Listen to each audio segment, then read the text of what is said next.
Chris Wiegert has been with Healthy Food Ingredients and is the Chief Soil Health and Sustainability Officer for over 10 years. Chris' experience includes procurement, business development, quality, and logistics. He represents HFI at trade shows and is a frequent panel speaker and serves on industry association boards. Chris is also a husband, farmer, and a kidney transplant recipient. Chris, thank you for joining us today. Our next panelist, Steve Savell, has served as Bush Brothers and Company's Director of External Affairs and Sustainability since 2020. In that role, he not only leads strategic sustainability efforts, but also represents Bush Brothers in government and industry circles. As the former chair of the GMA's IS Committee, he's coordinating tech initiatives across industries, ensuring that they're not just talking about sustainability, but they're making it happen. Steve has also orchestrated a coalition of food processors and can manufacturers, championing the can as the ultimate food package. With over 30 years in manufacturing and consumer goods, he transitioned to this director role after a 14-plus year stint leading IT efforts. His focus now is on steering Bush Brothers towards a more formal and data-driven approach to sustainability. Steve also serves on the board of the U.S. Dry Bean Council, American Pulse Association, and the American Fruits and Vegetable Producers and Growers Coalition. Welcome, Steve. Up next is Charles Wachsmuth, Vice President of Sustainability, Sales and Marketing for Chippewa Valley Bean Company located in Menominee, Wisconsin. Chippewa Valley Bean Company is the largest processor and exporter of kidney beans in the world. Nearly 70% of the beans that they handle get exported. Charles is a third-generation leader for the organization. He has a Bachelor of Science degree in International Business and works closely with the U.S. Dry Bean Council, American Pulse Association, as well as the Global Pulse Confederation. Our facilitator for today's first panel discussion has over 15 years of experience in various government relations, business development, and public affair roles. Kayla Helst is Bank of North Dakota's first sustainability officer and is leading a diverse team of stakeholders as part of a legislatively directed ESG study to identify trends, laws, and policies that affect businesses and industries across the state of North Dakota. When completed, this study will create the foundation for future policy strategies to continue to define North Dakota as a global leader in agricultural and energy products. Northarvest would like to thank you all for making the trip today to share with our association's 2,300 plus growers. Kayla Helst, please welcome to the stage.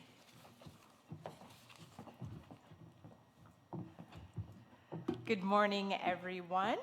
We got a couple of questions lined up for our panel, but as always, if anybody has any questions in the audience, please feel free to speak up. And we're going to kick off our first question by going to the back of the row. So when we talk about sustainability, there's a lot of questions around what does that exactly mean? So I would like to ask each of you to tell us how your organization defines the term sustainability and how you came to that decision. So that's an interesting question to get started. Obviously, sustainability means different things to different folks. Our primary focus on that is honestly changing the narrative for farmers. Okay, I think it's became a scary word out there, and we're trying to let our consumers and our customers understand that farmers are already doing good things, and the good things just need to be shared versus just the bad things. Now, with that said, we have been focused on carbon intensity since 2016. So that's really the metrics that we use. We've been part of the CDP project, for those of you in the room that knows what that is, Carbon Disclosure Project. Since that point in time, we've recently, in the last 3 or 4 years, with a few of our retail customers, extended that all the way to the farm. That is not scary. As Paul alluded to, most of the time, not most of the time, any project we've done that with scores better than the book values or whatever you want to call those out there. So we're educating our consumers, and then our consumers are hopefully educating the end consumers. And that's really our goal in the sustainability space, is to educate the good things that farmers are doing. I'll ask the same question of you also. All right, so we're just going to move to the next one. Yep. So the conversation around sustainability is one we have been having internally for a long time. Most recently, as we've thought about formalizing with me stepping into this role, we've really gotten into deeper discussions, and it gets to, there's a lot of discussions, and there's a lot of, I wouldn't say confusion, but there's just a lot of opinion about what sustainability means. But we've really kind of broken down into really simple kind of behaviors around what is not being wasteful. We've struggled with, is it an environmental thing? Is it a people thing? And, is there an oversight? And it's kind of like all of those things. But really, we've gotten into the discussion that very simply, it's about not being wasteful. And we kind of almost use the term, waste not, want not. And as we've talked about, and we can probably get more into this discussion later, but as we've talked about really kind of key areas that we focus on as a food processor or as a canning and manufacturer, we think about how do we not be wasteful with our energy? How do we not be wasteful with our water? We're a very water-intense process. And then how do we not be wasteful from a food standpoint? Or any of the other kinds of items that might end up in a landfill. So we're very attentive to making sure that we're not wasting any of our raw materials, any of our assets, any of our practices that might create, then challenges and issues within our organization. And then we can kind of think about that from a continuous improvement standpoint. How do you ensure that you get better with not wasting across kind of those three things? And then we have kind of our core values that we really lean in on of trust and caring and responsibility with our employees. And so we ensure that there's a people component of all this. There's another small twist. Bush Brothers is a 116-year-old privately held family business. And we also think about sustainability from a perpetuity standpoint of ensuring that we're in business forever. The family, sixth generation and seventh generation are even having conversations now. We're led by fourth generation family, and that really is important for them. So sustainability has a growth of the organization, a continuation of the organization that fits into that conversation too. And we as non-family members think that's really important for ourselves. Thank you, Steve. You took a little bit of my thunder there.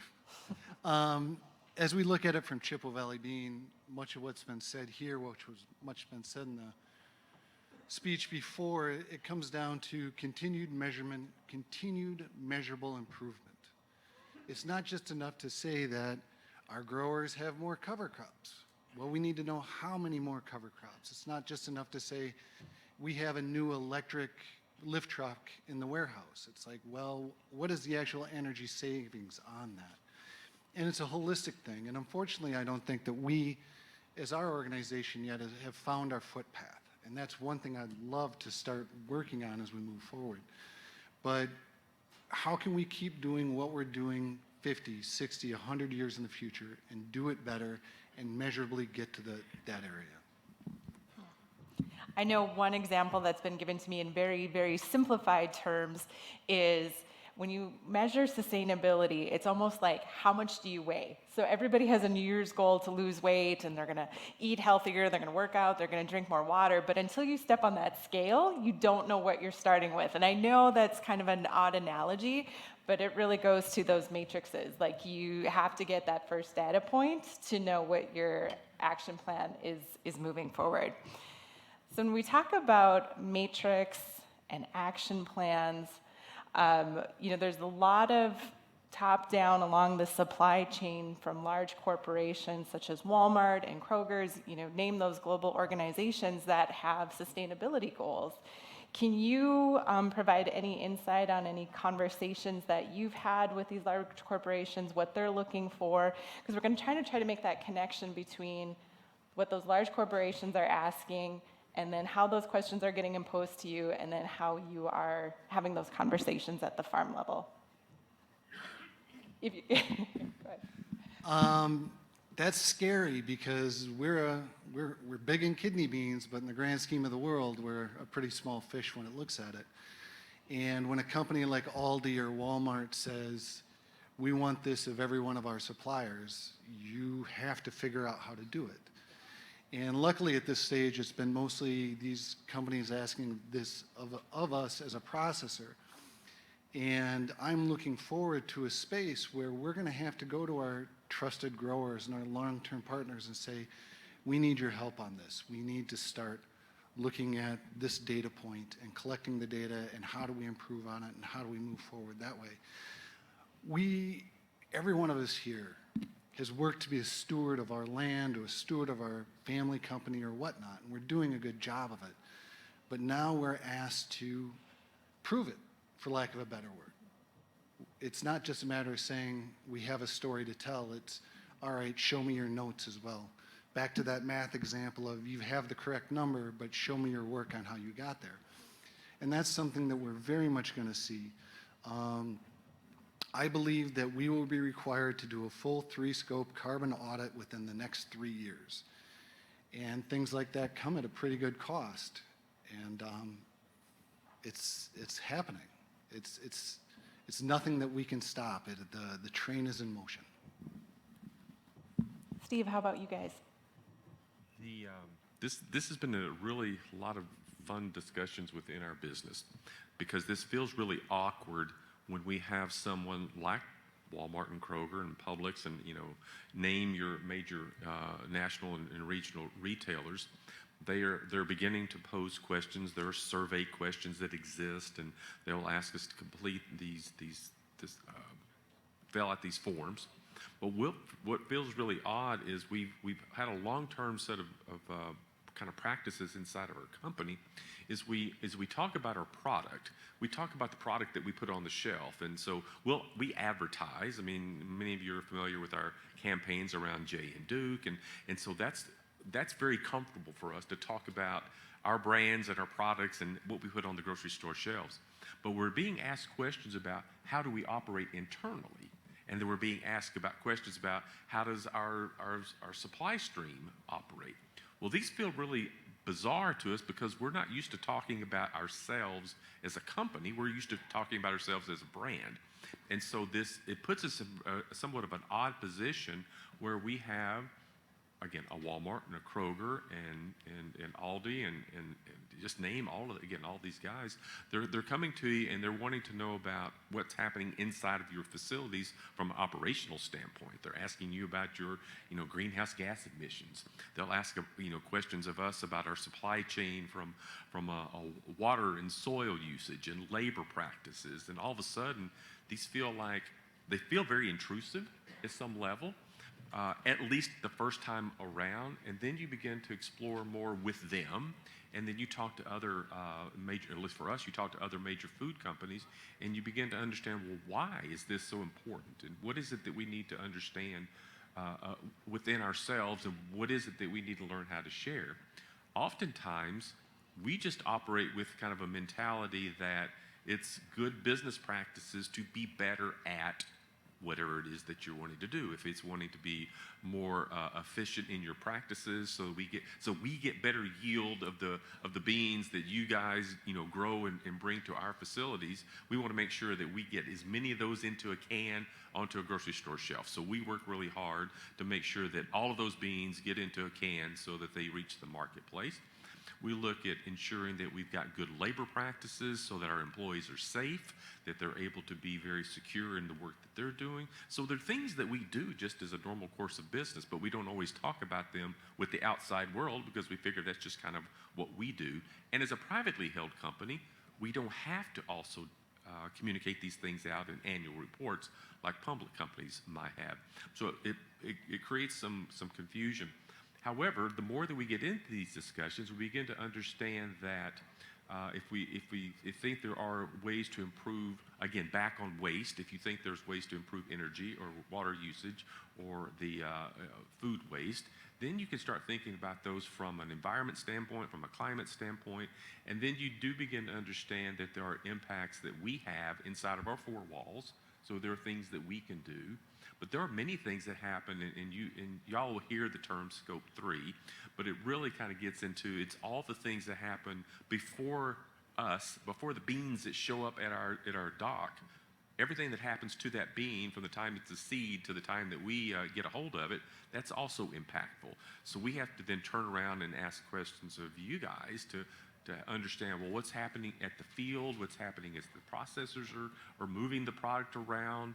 Again, where's food waste through all of that? What is your energy usage? So we begin just to having broader discussions, but it's all in a way driven by the customer for us, which is the retail customer, but they're also being driven by the consumer. So each of us that shop in the grocery store have an interest, and so every one of us is really interested in what are we doing all along the value chain to help make this better. So that means we just have to all intersect with each other and answer these questions kind of collectively. Sorry, that took longer than I thought. Oh, no, no worries. I think going back to the base of the question, they're all asking something a little bit different. They're using a little bit different platform to do it. You might enter the same data into two different platforms and get a different output. So it's complicated. It's not anything that is not doable. It's not anything that's even scary. It's just very, very complicated. The goalposts keep moving. Your conversation one year is going to probably not look the same as next year. And what they're looking for, it depends a little bit whether they have a marketing team involved or just a sustainability team involved, whether the C-suite folks are involved. All of that enters into those conversations and what that looks like. It's not scary, it's just different, if that makes sense. They're asking us different things than they've asked us in the past. Emissions, like I have stated, have been around for a while. It's not new, but they're not standardized yet. They're standardized in certain publications. They're standardized in certain countries. U.S. isn't one of those. So all of that is going to get figured out, and it'll make it less and less scary as we go. But once again, I need to just stress, guys, the United States farmer is ahead of the whole world. So this is not something to be scared of. The thing I would encourage farmers in here is to protect your data. And I'm sure there's other brands and retailers and folks in here going, oh my God, but not from a standpoint of protecting it and not sharing it, from a standpoint of making sure you retain ownership of it. So that if there is an opportunity down the road, you have an opportunity to capitalize on that. Thanks. You segued perfectly into the next question. So we're talking about data. There's so much data on the farm that's being collected. What are you guys noticing that's missing from the data when you're looking at metrics inside of your own organization that you need to start collecting? Like, is all of the data there? We just need to organize it a little bit differently so we can tell our story more efficiently? Or are we noticing that there's one or two things that we have to get better at, gathering or calculating? So just kind of, throwing that out there. Is there additional data that farmers are going to need to start collecting so that way we can answer these questions about sustainability? Go ahead, Jeff. Yeah. I don't think this is something the farmer's going to need to collect, but I think weather is what I see missing out of the data piece right now, because that can impact everything that the farmer does. That can impact plant date, that can impact whether or not they can do cover crops, that can impact tillage, that can impact everything. And I think that information's already out there, but I see that data piece coming into this equation at some point in time. We've already got a couple folks we're working with some of that, but I think that's going to become a bigger part of this conversation. And we want to say climate smart already. We're just not tracking the climate. How do we say climate smart and not track the climate? So I think some of those things, that's where I see this kind of getting merged with the data from the farm is, okay, maybe that's why a yield model doesn't look the same, or that's why we didn't, plant on the right date, or whatever that is. I think we're going to see that, from my desk anyway, start integrating into that data.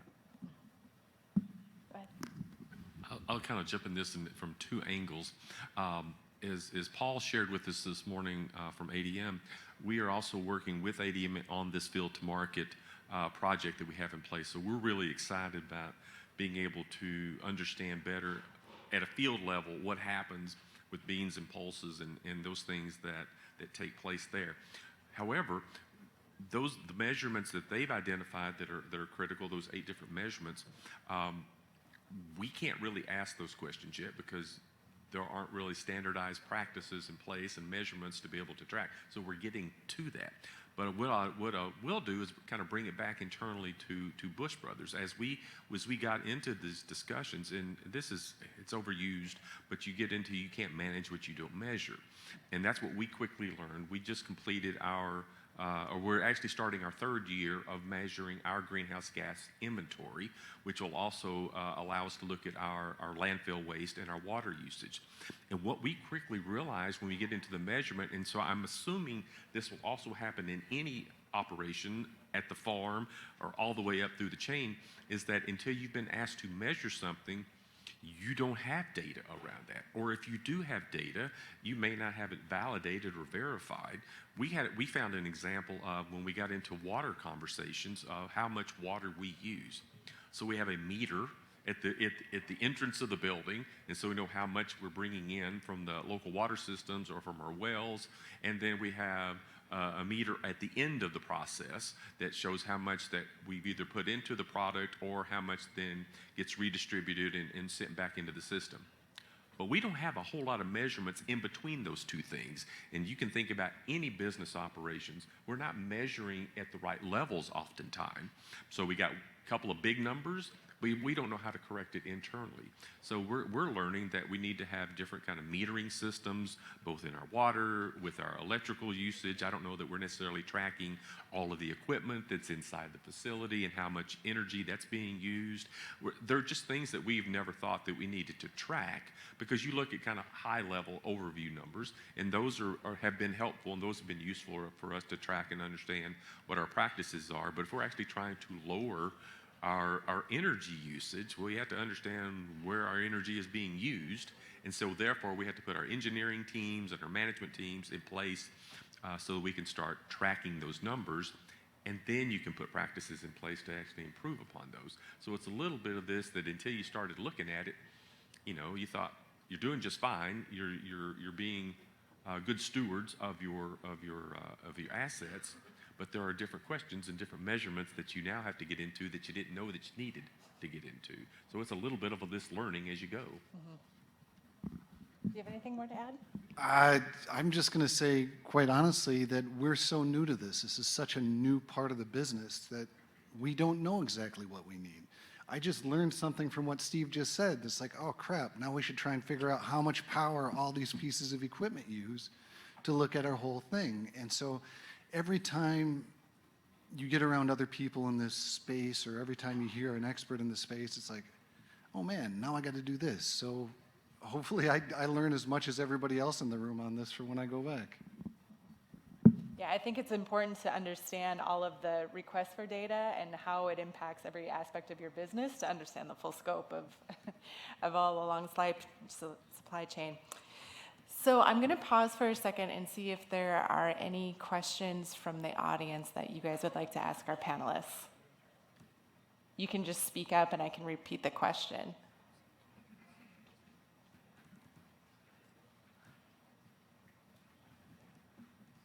Oh, we have a question here. I would like to maybe dig a little bit deeper into what you said about the weather data and the lack of the weather data, because I think we have this sense that we can get the weather data, online, from NOAA or something like that. But I don't. As I've studied this problem, I'm starting to find that the field level data is not there. That's what's really lacking, and even down to like the soil compositions and such like that. So, would you agree with that? That we need to really dig down onto the field level and start getting what's happening with the wind and the temperature and all those good metrics. Yeah. I absolutely, in a perfect world, I think that's a great, question, a great observation. I think you would do that. I think the expense becomes part of that. We're using university stations in states that we're doing that right now with. So just to give you that example, but most farmers have a rain gauge or something out there. That's not necessarily measuring wind. To your point, is there some soil testing and stuff that needs to be done with that? Now, most of the time, the soil testing honestly is getting done. It's just a matter of putting that, putting that to it. So, would I like to sit here and tell you that that's possible? Yes. Do I see that being possible in large-scale projects out of the gate? Probably not. I think that we need technology to come along to help us with that and make that better. There's field monitors now you can buy on the open market and put in a field, but at the same token, is a farmer going to do that on 40 fields? I don't know, and collecting all that data and that sort of stuff. So as much as I think the weather is a crucial component, I think just that conversation with the farmer is going to go just as far as, now whether or not the consumer is going to count that as accurate data or not, or your end user is going to count that, but most of the producers we work with are very much aware of how much that impacts the practices they do and what those farms are seeing on an annual basis. Even when you get this far north, what's your thaw date? When's the snow come off? Those kind of things that, to measure that electronically is going to be very difficult. So I think it's a combination of electronic monitoring along with just farmer knowledge. So my last question that I'm going to pose to the panel here is, what do you guys see as the biggest opportunity in the sustainability space for edible beans and sustainability? Not to harp on a thing, but this is new. We're new in this space. Everybody's just getting into it. And so therefore, all of us have an opportunity to gather the low-hanging fruit, because there is so much at this time. This is not a space we've been in for 10 or 15 years. So how do we do the quick efficiencies? How do we do the quick management pieces? And I mentioned before that we're so new to this that I don't know where to go, but as we've started to pick this fruit to move forward, it's helping us find a focus where then we can make the big impacts. I think the big impact that we're going to have to face, whether we want to or not, is carbon. And carbon is going to be huge, especially in the European market as we move forward. And so we're going to need to learn how to grab that, work it forward. And, we talk about all these things, and somebody may be interested to say, well, what is that bringing back to value for Chippewa Valley Bean?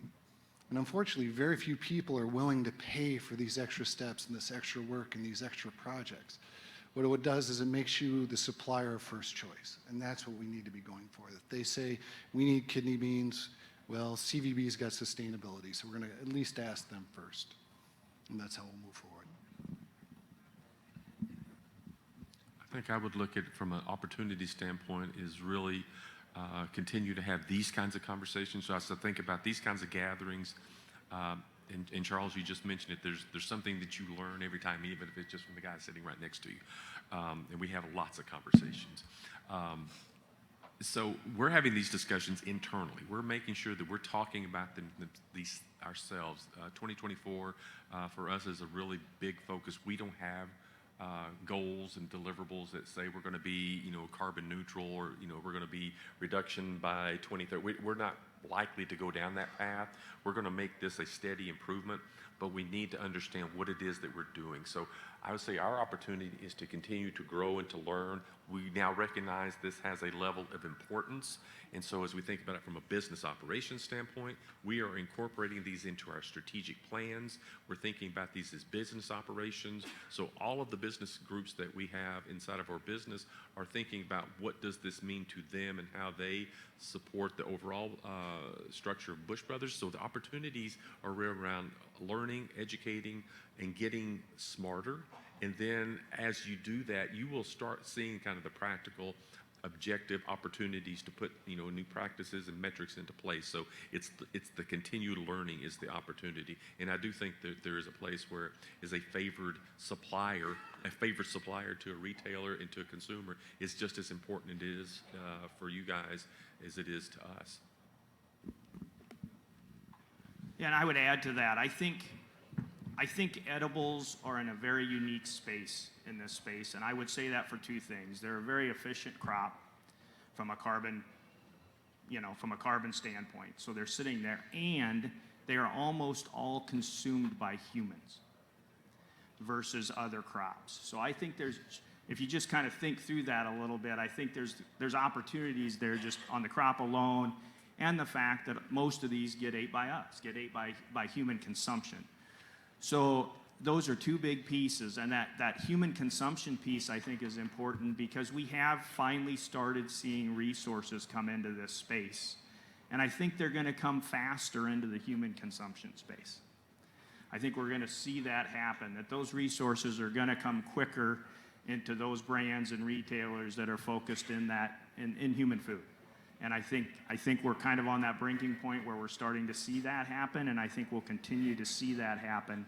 And edibles, guys, are an efficient, very good carbon crop. I think there's a lot of opportunity to capitalize on the market for the farming practices that we have. So we have about 2 minutes left. Is there any additional questions that anybody would like to ask?